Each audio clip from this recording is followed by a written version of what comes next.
श्रीनिवास श्री अरविंद आज ऑनलाइन श्री अरविंद पाठ्यचक्र योगदान कर समस्त भाई और अपमान मोर प्रणाम। आज आलोच्य विषय रही intimacy with the mother part 3। Intimacy with the mother part 3 ये विषय रे आलोचना करने जो भाई अच्छा ना हूँ मिहिर भाई खातीगुड़ा नवरंगपुर डिस्ट्रिक्ट। से भाई को मुझे अनुरोध करुच्ची से आज intimacy with the mother part 3 विषय रे आलोचना करेंगे। वंदे मातरम। श्री माता शरणम मम, श्री अरविंद शरणम मम। उपस्थित समस्त अपभाई को मोर आंतरिक प्रणाम समस्त को।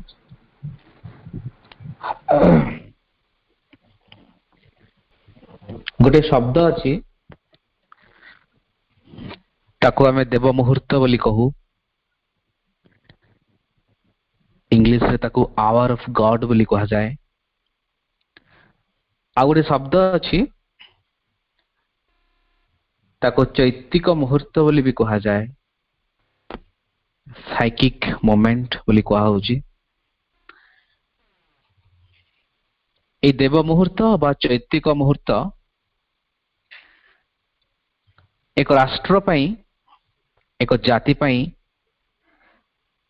एक विशेष मुहूर्त होता है। कारण यही मुहूर्त रे एक विशेष कृपा काम करे। विशेष करी अवतार जितेबाला पृथ्वी पृष्ठ को ओह्लाई आसंती, गोटे राष्ट्र, गोटे जाति, गोटे व्यक्ति, गोटे समाज समस्त गोटे एक एभलिया गोटे देवोचित मुहूर्त हुए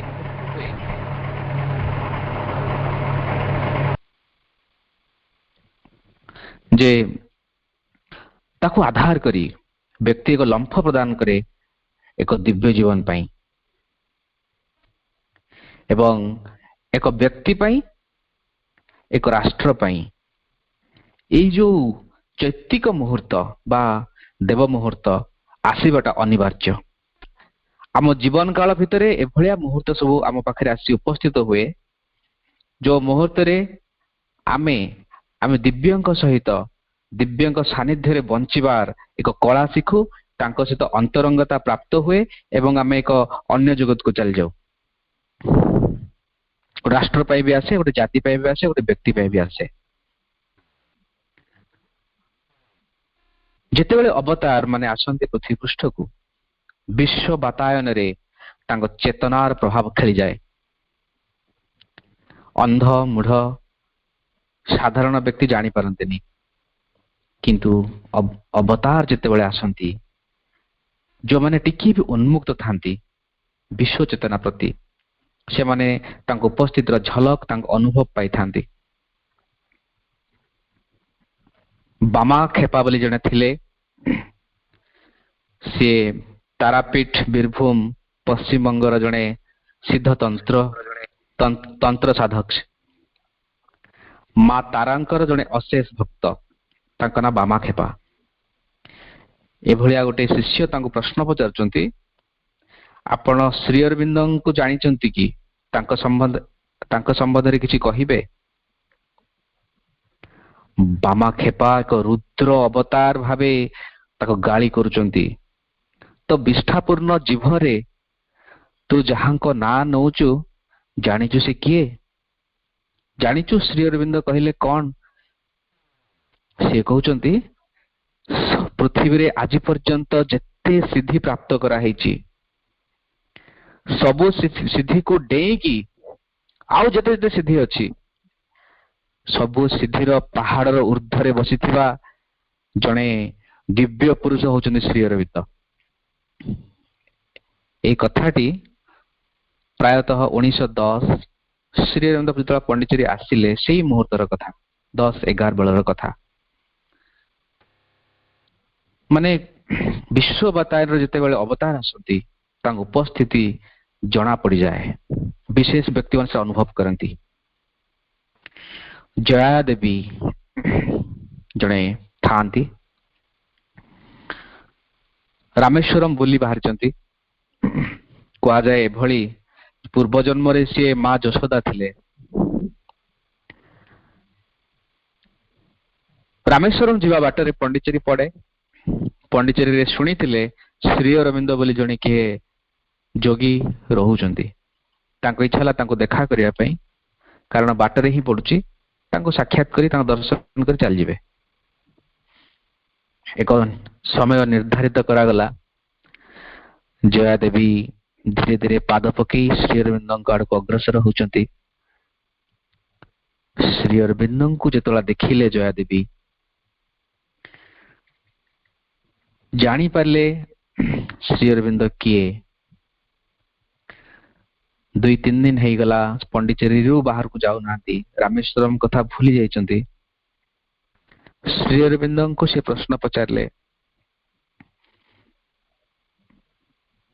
ଶ୍ରୀ ଅରବିନ୍ଦ ତାଙ୍କୁ ପ୍ରଶ୍ନ ପଚାରୁଛନ୍ତି, ଆଚ୍ଛା ଆପଣ ତ ରାମେଶ୍ୱରମ ଯିବା ପାଇଁ ଆସିଛନ୍ତି, ଏଠି କେମିତି ରହିଗଲେ? ଜୟାଦେବ ଉତ୍ତରରେ କହୁଛନ୍ତି, ଯେତେବେଳେ ଜୀବନ୍ତ ରାମେଶ୍ୱରମକୁ ମୋ ଆଖି ସାମ୍ନାରେ ଦେଖୁଛି, ଯିଏକି ମୋ ସାମ୍ନାରେ ଜୀବନ୍ତ ଭାବରେ ବସିଛନ୍ତି, ମତେ ସେ ରାମେଶ୍ୱରମ ଯିବା କଣ ଆବଶ୍ୟକ ଅଛି? এইଭଳିଆ ଭାବରେ ଅନେକ ଯେଉଁମାନେ ମୁକ୍ତ ଆତ୍ମା, ଯେଉଁମାନଙ୍କ ଚୈତ୍ୟ ବିକଶିତ ହେଇଥିଲା, ମା ଶ୍ରୀଅରବିନ୍ଦଙ୍କୁ ସେମାନେ ଜାଣିପାରୁଥିଲେ। ଟିଭି କପାଳୀ ଶାସ୍ତ୍ରୀଙ୍କ କଥା ମୁଁ ପୂର୍ବ ଥର କହୁଥିଲି। ଏକ ବିଶେଷ ତନ୍ତ୍ର ସାଧକ, ଏକ ବିଶେଷ ବେଦ ବେଦାନ୍ତରେ ସଂସ୍କୃତରେ ପାଣ୍ଡିତ୍ୟ ଅର୍ଜନ କରିଥିବା ଏକ ଉଚ୍ଚତର ସାଧକ ଏଭଳିଆ କୁହାଯାଇ ପାରିବ। ଯଦି ସେ ଗୁରୁ ହବାକୁ ଚାହିଁଥାନ୍ତେ ତାହେଲେ ଗୋଟେ ବିଶେଷ ଗୁରୁ ହେଇଥାନ୍ତେ, ତାଙ୍କର ଶିଷ୍ୟ ଦେଶ ବିଦେଶରେ ନିଶ୍ଚୟ ଥାନ୍ତେ। ଯେତେବେଳେ ସେ ଶ୍ରୀ ଅରବିନ୍ଦଙ୍କୁ ଦେଖୁଛନ୍ତି, ଶ୍ରୀ ଅରବିନ୍ଦ ଆମେ ଯେମିତି ଫଟୋରେ ଦେଖୁଛୁ ସେଭଳିଆ ଦେଖୁନାହାନ୍ତି। ଶ୍ରୀ ଅରବିନ୍ଦଙ୍କ ଭିତରେ ସେ ରାମ ଅବତାରଙ୍କୁ ଦେଖୁଛନ୍ତି। ଶ୍ରୀରାମ ଯେମିତି ବସିଛନ୍ତି ଚେୟାରରେ ଦର୍ଶନ ଦିବସରେ ଦେଖୁଛନ୍ତି, ଏବଂ ଏକ ଧନୁର୍ଧାରୀ ରାମ ସ୍ୱୟଂ ବିଦ୍ୟମାନ ଶ୍ରୀ ଅରବିନ୍ଦଙ୍କ ରୂପରେ ଏଭଳିଆ ଏକ ଦର୍ଶନ କରୁଛନ୍ତି ଶ୍ରୀ ଅରବିନ୍ଦଙ୍କୁ ଜୀବନ୍ତ। ସେ ଆଶ୍ରମରେ ରହିଯାନ୍ତି। ଯେତେବେଳେ ସନ୍ଧ୍ୟା ସମୟରେ ପରିବେଶ ଶାନ୍ତ ହୋଇଯାଏ, ସମୁଦ୍ରର ଗର୍ଜନ ଶାନ୍ତ ହୋଇଯାଏ, ସମୁଦ୍ରର ବେଳାଭୂମି ଶାନ୍ତ ହୋଇଯାଏ, ପଣ୍ଡିଚେରୀ ଏକ ନୀରବ ଧ୍ୟାନମଗ୍ନ ହୁଏ। ରାତି 12ଟା-1 ହବ। ମା ତାଙ୍କ ଟେରାସରେ ଚଲାବୁଲା କରନ୍ତି ବାରଣ୍ଡାରେ, ଏବଂ ତଳେ ରହି ଟିଭି କପାଳୀ ଶାସ୍ତ୍ରୀ ମାଙ୍କୁ ସବୁବେଳେ ନିରୀକ୍ଷି ଦେଖନ୍ତି। କପାଳୀ ଶାସ୍ତ୍ରୀ ସବୁଦିନ ଦେଖନ୍ତି ଏକ ଆଲୋକ ସ୍ତମ୍ଭ, ଏକ ଶୁଭ୍ର ଆଲୋକ ସ୍ତମ୍ଭ ଏପଟରୁ ସେପଟକୁ ଯାଉଛି, ସେପଟରୁ ଏପଟକୁ ଆସୁଛି। ଅର୍ଥାତ୍ ସେ ମାଙ୍କୁ ଏକ ସ୍ଥୂଳ ଶରୀରଧାରୀ ମା ଭାବରେ ଦେଖୁନଥିଲେ, ସେ ଦେଖୁଥିଲେ ଏକ ଜୀବନ୍ତ ଦେବୀ, ଏକ ଜୀବନ୍ତ ଶୁଭ୍ର ଆଲୋକ ଭାବରେ। କେତେ ସୌଭାଗ୍ୟ ସେମାନଙ୍କର ଥିଲା ଯେ ହଠାତ୍ ଦେଖିକି ଜାଣି ଦଉଥିଲେ ଯେ ମା କିଏ, ଶ୍ରୀ ଅରବିନ୍ଦ କିଏ। ଆମମାନଙ୍କୁ କେତେ କେତେ ବହି, କେତେ କେତେ ପାଠଚକ୍ର, କେତେ କେତେ ପଣ୍ଡିଚେରୀ କେତେ ଥର ଗଲୁଣି, କିନ୍ତୁ ଆମର ଭିତରେ ସେଇ ଯୋଉ ମୁହୂର୍ତ୍ତ ଆସିନାହିଁ। ଯେତେବେଳେ ସେ ମୁହୂର୍ତ୍ତ ଆସିବ, ସେଇ ମୁହୂର୍ତ୍ତଟାକୁ ଆମେ କହିବା ଏକ ବିଶେଷ ମୁହୂର୍ତ୍ତ, ବା ଏକ ଚୈତ୍ୟର ମୁହୂର୍ତ୍ତ, ବା ଏକ ଦେବ ମୁହୂର୍ତ୍ତ। ସେଇ ଟିଭି କପାଳୀ ଶାସ୍ତ୍ରୀଙ୍କର ଗୁରୁ ଥିଲେ ବଶିଷ୍ଠ ଗଣପତି ମୁନି। ବଶିଷ୍ଠ ଗଣପତି ମୁନି ଦକ୍ଷିଣ ଭାରତରେ ଏକ ବିଶେଷ ଜଣେ ଋଷି, ତଥାକଥିତ ସେଇ ସମୟ ସାମୟିକ ଭାରତ ବର୍ଷରେ ଯଦି କେହି ସିଦ୍ଧ ପୁରୁଷ ଥାନ୍ତି ଶ୍ରୀ ଅରବିନ୍ଦଙ୍କ ସାମୟିକ ସମୟରେ, ତାହେଲେ ସେ ହେଉଛନ୍ତି ଗଣପତି ମୁନି। ବଶିଷ୍ଠ ଗଣପତି ମୁନିଙ୍କ ସମ୍ବନ୍ଧରେ ଶ୍ରୀ ଅରବିନ୍ଦ କହୁଛନ୍ତି, ବଶିଷ୍ଠ ଗଣପତି ମୁନି ଶ୍ରୀ ଅରବିନ୍ଦଙ୍କର ମା ପୁସ୍ତକର ସାଂସ୍କ୍ରିଟରେ ଟ୍ରାନ୍ସଲେଟ କରିଥିଲେ କିଛି ଅଧ୍ୟାୟ, ଏବଂ ଶ୍ରୀ ଅରବିନ୍ଦଙ୍କୁ ଯେତେବେଳେ ତାହା ଅର୍ପଣ କରାଗଲା, ଶ୍ରୀ ଅରବିନ୍ଦ ଭୁରି ଭୁରି ପ୍ରଶଂସା କରିଥିଲେ, କହିଲେ ଟ୍ରେମେଣ୍ଡସ୍ ୱାର୍କ। ଶ୍ରୀ ଅରବିନ୍ଦ ତାଙ୍କୁ ଇନଭାଇଟ କରିଥିଲେ ଆସିବା ପାଇଁ। ବହୁ ଜଣଙ୍କର ସୌଭାଗ୍ୟ ଥାଏ ଯେ ପ୍ରଭୁ ତାଙ୍କୁ ନିଜେ ଡାକନ୍ତି ଆସ ବୋଲିକି। ଯେତେବେଳେ ବଶିଷ୍ଠ ଗଣପତି ମୁନି ପଣ୍ଡିଚେରୀ ଆଶ୍ରମକୁ ଆସୁଛନ୍ତି, ଏବଂ ମାଙ୍କ ସହିତ ତାଙ୍କ ସାକ୍ଷାତ କରିବା ପାଇଁ ଗୋଟେ ବିଶେଷ ସମୟ ନିର୍ଦ୍ଧାରିତ କରାହୁଏ। ମା ପୂର୍ବରୁ ସେଠି ବସିଛନ୍ତି। ବଶିଷ୍ଠ ଗଣପତି ମୁନି ଯେତେବେଳେ ମାଙ୍କ ସେ ରୁମ୍ ଭିତରକୁ ପାଦ ଦଉଛନ୍ତି, ମା କହୁଛନ୍ତି ତାଙ୍କର ପରବର୍ତ୍ତୀ ସମୟରେ ଯେତେବେଳେ ବଶିଷ୍ଠ ଗଣପତି ମୁନି ରୁମ୍ ଭିତରକୁ ପଶି ଆସିଲେ, ଯେତିକି ହଷ୍ଟାଇଲ ଫୋର୍ସ ସବୁ ଥିଲେ, ପ୍ରେତାତ୍ମା, ଆତ୍ମା, ଭୂତ, ପିଶାଚ, ଯେତିକି ଅଦୃଶ୍ୟ ଅଶରୀରୀ ଯେତିକି ଥିଲେ ରୁମ୍ ଭିତରେ, ସବୁ ଯାକ ଦୌଡ଼ିକି ପଳେଇଲେ। କିଲୋମିଟର କିଲୋମିଟର ଦୌଡ଼ିକି ପଳେଇଲେ। ତାଙ୍କର ଉପସ୍ଥିତି ଏଭଳିଆ ଗୋଟେ ଶକ୍ତିଶାଳୀ ଥିଲା। ଏବଂ ମାଙ୍କ ପାଖରେ ସବୁ ଥିଲେ, ଭୂତ ଥିଲେ, ପିଶାଚ ଥିଲେ, ରାକ୍ଷସ ଥିଲେ, ସବୁକୁ ନେଇ ମା ଏକ୍ସପେରିମେଣ୍ଟ କରୁଥିଲେ। କାରଣ ମା କହୁଥିଲେ ସମସ୍ତଙ୍କର ଆବଶ୍ୟକତା ଅଛି, ସମସ୍ତେ ରୂପାନ୍ତର ହେବେ। ସେ ବା ସମସ୍ତଙ୍କର ମା, ସେ କାହାକୁ କଣ କରିବେ? ଯେମିତି ଶିବଙ୍କର ବାହାଘର ବେଳେ ଆପଣ ଦେଖିଥିବେ ସବୁ ପ୍ରକାର ଜୀବ ସେଠି ଥିଲେ ପୃଥିବୀରେ ଯେତିକି ଅଛନ୍ତି, ସ୍ୱର୍ଗ, ମର୍ତ୍ତ୍ୟ, ପାତାଳ, ସେମିତି ମାଙ୍କ ରୁମରେ ବି ଥିଲେ। ଯେତେବେଳେ ବଶିଷ୍ଠ ଗଣପତି ମୁନି ସେ ମାଙ୍କ ରୁମକୁ ପ୍ରବେଶ କରୁଛନ୍ତି, ସବୁ ହଷ୍ଟାଇଲ ଫୋର୍ସ କୁଆଡେ ଦୌଡ଼ିକି ଚମ୍ପଟ ମାରିଦେଲେ। ମା କହୁଛନ୍ତି କି ବିଶିଷ୍ଟ ବ୍ୟକ୍ତି, କି ବିଶିଷ୍ଟ ଉପସ୍ଥିତି ତାଙ୍କର। ଏବଂ ମା କହିଲେ ବଶିଷ୍ଠ ଗଣପତି ମୁନିଙ୍କ ସହିତ ମାଙ୍କର ଧ୍ୟାନ କରିବାର ଥିଲା। ଧ୍ୟାନମଗ୍ନ ହୋଇଛନ୍ତି ମା ଏବଂ ବଶିଷ୍ଠ ଗଣପତି ମୁନି। ପାଖାପାଖି 28 ମିନିଟ 30 ମିନିଟ ପରେ ଆଖି ଖୋଲିଲା ମାଙ୍କର। ଏବଂ ବଶିଷ୍ଠ ଗଣପତି ମୁନି ସେଠୁ ତାଙ୍କ ରୁମକୁ ଚାଲିଗଲେ। ତ ମାଙ୍କୁ ପରବର୍ତ୍ତୀ ସମୟରେ ପଚରାଗଲା, ମା ଆପଣଙ୍କର ଅନୁଭବ କଣ ହେଲା? ମା କହୁଛନ୍ତି ଏଭଳିଆ ଗଭୀର ଧ୍ୟାନ ମୁଁ ପୂର୍ବରୁ କାହା ସହ କରିନାହିଁ। ପୂର୍ବରୁ ରବୀନ୍ଦ୍ରନାଥ ଠାକୁରଙ୍କ ସହିତ ମାଙ୍କର ଧ୍ୟାନ ହେଇଥିଲା ଜାପାନରେ ବୋଧହୁଏ। ମା ଲେଖୁଛନ୍ତି ଯେ ସେ ପ୍ରାଣର ଜଗତରେ ପୁରା ଅଟକିକି ରହିଯାଇଛନ୍ତି, ଆଉ ଉପରକୁ ଯାଇପାରୁନାହାନ୍ତି। ମାନେ ରବୀନ୍ଦ୍ରନାଥ ଠାକୁର ରହିଯାଇଛନ୍ତି ପ୍ରାଣର କୌଣସି ଜଗତରେ, ଉପରୁ ଉର୍ଦ୍ଧ୍ୱକୁ ଯାଇପାରୁନାହାନ୍ତି। କିନ୍ତୁ ଏଇ ବଶିଷ୍ଠ ଗଣପତି ମୁନିଙ୍କ ସହିତ ଧ୍ୟାନ କଲା ପରେ ମା କହୁଛନ୍ତି ମୁଁ ଯୁଆଡେ ଯୁଆଡେ ଯାଉଥିଲି, ଧ୍ୟାନର ଯୋଉ ଯୋଉ ଜଗତ ଭିତରକୁ ମୁଁ ପ୍ରବେଶ କରୁଥିଲି, ଗଣପତି ମୋ ସହିତ ଆସୁଥିଲା। ଏଭଳିଆ ବିଶେଷ ବ୍ୟକ୍ତିତ୍ୱ ମୁଁ ପୂର୍ବରୁ ଦେଖି ନାହିଁ। ଭାଇ ମ୍ୟୁଟ କରିଦିଅନ୍ତୁ ବାପାଙ୍କର। Thank you. ଏଇଟା ଗଲା ମାଙ୍କର ଅନୁଭବ। ବଶିଷ୍ଠ ଗଣପତି ମୁନିଙ୍କୁ ପଚରାଗଲା, ଆପଣ ମାଙ୍କ ସହିତ ତ ଧ୍ୟାନ କଲେ, ଆପଣଙ୍କର କଣ ଅନୁଭବ ହେଲା?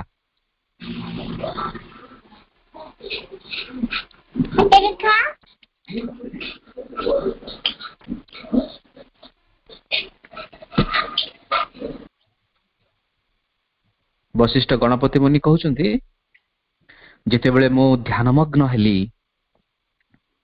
ମୁଁ ଦେଖିଲି ମା ହଉଛନ୍ତି ଏକ ଆଲୋକର ସ୍ତମ୍ଭ। ଏଇ ରୁମ ସାରା ଯେମିତି ଆଲୋକିତ, ଏକ ବିଶେଷ ଆଲୋକ ରୁମକୁ ପୁରା ଆୟତ୍ତ କରିଛି। ଏବଂ ମା ହଉଛନ୍ତି ମୋ ଆରାଧ୍ୟ ଦେବୀ ଶକମ୍ବରୀ। ମୁଁ ଯାହାଙ୍କୁ ପ୍ରାଣ ଦେଇ ପୂଜା କରେ, ମୋ ଆରାଧ୍ୟ ଦେବୀ ହଉଛନ୍ତି ଶକମ୍ବରୀ। ଏବଂ ମା ହଉଛନ୍ତି, ଶ୍ରୀମା ହଉଛନ୍ତି ଶକମ୍ବରୀ, ଏବଂ ମୁଁ ତାଙ୍କ କୋଳରେ ବସିଥିବା ଗଣପତି। ମାନେ ବଶିଷ୍ଠ ଗଣପତି ମୁନି ଅନୁଭବ କରୁଛନ୍ତି ଯେ ସେ ଯୋଉ ମାଙ୍କୁ ପୂଜା କରୁଛନ୍ତି ତାଙ୍କ ଘରେ, ତାଙ୍କର ଯୋଉ ଅଧିଷ୍ଠାତ୍ରୀ ଦେବୀ ଶକମ୍ବରୀ ବୋଲି ତାଙ୍କୁ କହନ୍ତି, ସେ ହଉଛନ୍ତି ସ୍ୱୟଂ ଶ୍ରୀମା, ଏବଂ ସେ ତାଙ୍କ କୋଳରେ ବସିଛନ୍ତି, ଏବଂ ସେ ତାଙ୍କ ହଉଛନ୍ତି ଗଣପତି। କି ବିଶେଷ ଅନୁଭବ ସବୁ ପ୍ରଥମ ଦର୍ଶନରେ ମାଙ୍କର ଅନ୍ୟମାନେ ଅନୁଭବ କରୁଥିଲେ। ଏସବୁ ଯୋଉ ମୁହୂର୍ତ୍ତ ସବୁ ଆସେ ବ୍ୟକ୍ତି ପକ୍ଷରେ, ସେ ଧଡ଼ିକିନା ଜାଣିଦିଏ ଯେ ମା ହଉଛନ୍ତି କିଏ, ଶ୍ରୀ ଅରବିନ୍ଦ ହଉଛନ୍ତି କିଏ।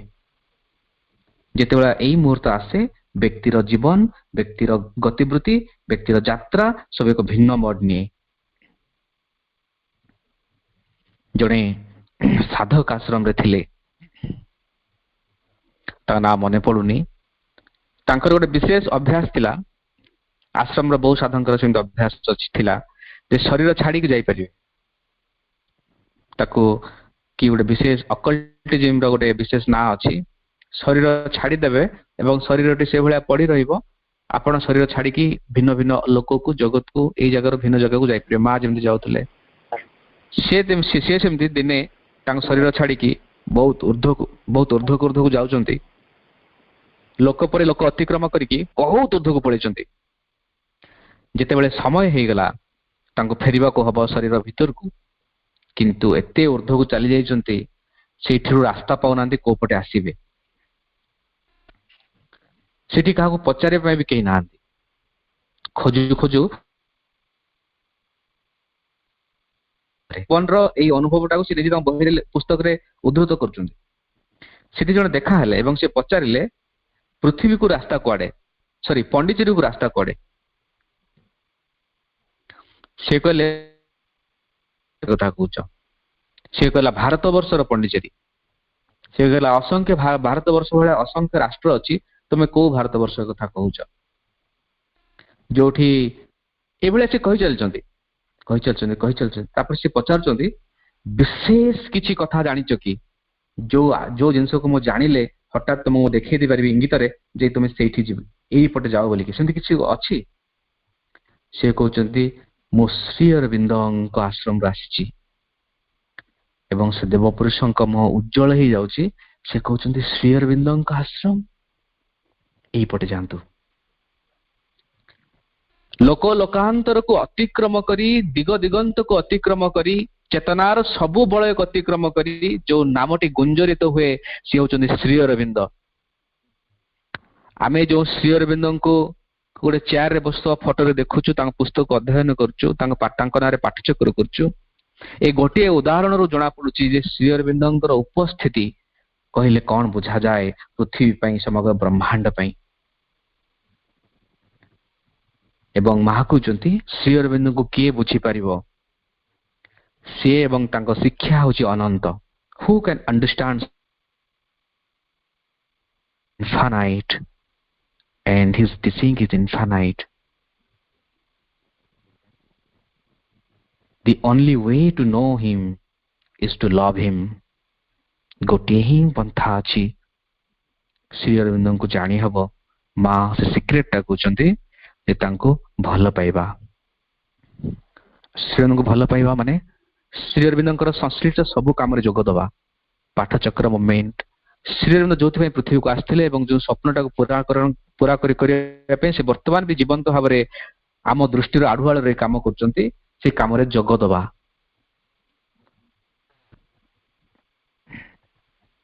ଏବଂ ଶ୍ରୀ ଅରବିନ୍ଦଙ୍କର ପଢା ଖାଲି ପଢିଲେ ହବନି, ପାଠଚକ୍ରରେ ଖାଲି ଶୁଣିଲେ ହବନି।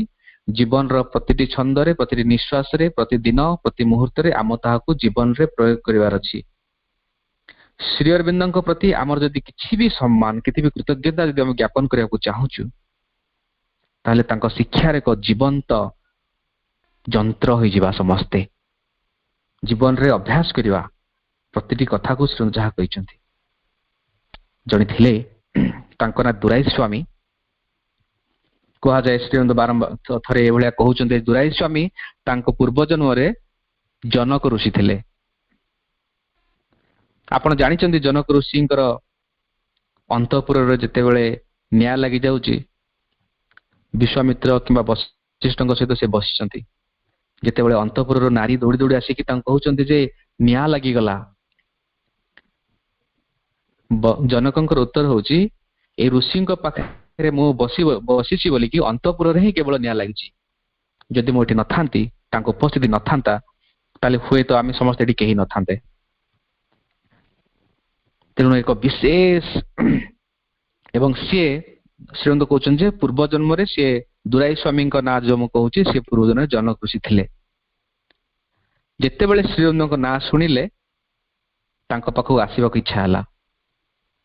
ଏଭଳିଆ ଇଚ୍ଛା ହେଲା, ସେ ବହୁତ ଉଚ୍ଚ ପଦସ୍ଥ ଅଧିକାରୀ ଥିଲେ, ଭାରତର ସରକାରଙ୍କର ଗୋଟେ ଉଚ୍ଚ ପଦବୀରେ ଥିଲେ। ଯେତେବେଳେ ବି ଶନିବାର ରବିବାର 2 ଦିନ ଧରିକି ଶ୍ରୀଅରବିନ୍ଦଙ୍କ ଆଶ୍ରମକୁ ପଳେଇ ଆସୁଥିଲେ ଏବଂ ଶ୍ରୀଅରବିନ୍ଦଙ୍କ ସହିତ ସମୟ କାଟୁଥିଲେ।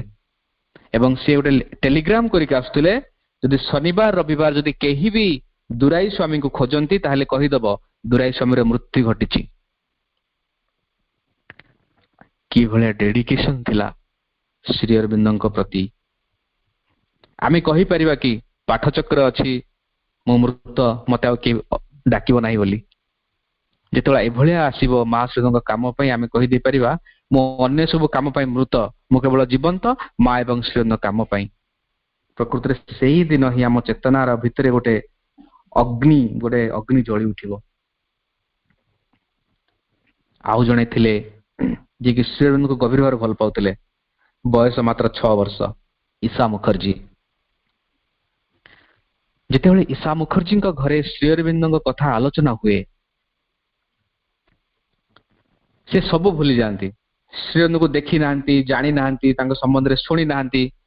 ପ୍ରଥମ ଥର ପାଇଁ ଯେତେବେଳେ ଶ୍ରୀଅରବିନ୍ଦଙ୍କ ନାଁ ତାଙ୍କ କାନକୁ ବାଜୁଛି, ସେ ସବୁ ଭୁଲି ଯାଉଛନ୍ତି। ସେ କହୁଛନ୍ତି କି ମୁଁ ଶ୍ରୀଅରବିନ୍ଦଙ୍କୁ ଦେଖା କରିବି, ଶ୍ରୀଅରବିନ୍ଦଙ୍କୁ ଦେଖା କରିବି। 8-10 ବର୍ଷର ଝିଅ ଦିଲ୍ଲୀପ କୁମାର ରୟଙ୍କ ସହିତ ଆସୁଛନ୍ତି ଆଶ୍ରମକୁ ଶ୍ରୀଅରବିନ୍ଦଙ୍କୁ ଦେଖା କରିବା ପାଇଁ। ଯେତେବେଳେ ଶ୍ରୀଅରବିନ୍ଦଙ୍କୁ ଦେଖୁଛନ୍ତି, ମାଙ୍କୁ ଦେଖୁଛନ୍ତି, ଏକ ମାନେ ଆଖିର ପତା ପଡୁନି ଏବଂ ଶ୍ରୀଅରବିନ୍ଦ ସ୍ମିତହାସ୍ୟ ଦେଇକି ଆଙ୍କ ଆଡକୁ ଦେଖୁଛନ୍ତି ଏବଂ ସେ ଚାଲିଯିବା ପରେ ମାଙ୍କୁ କହୁଛନ୍ତି ମାନେ ବହୁତ ବିଶିଷ୍ଟ ବାଳିକା ଇଏ ଜଣେ।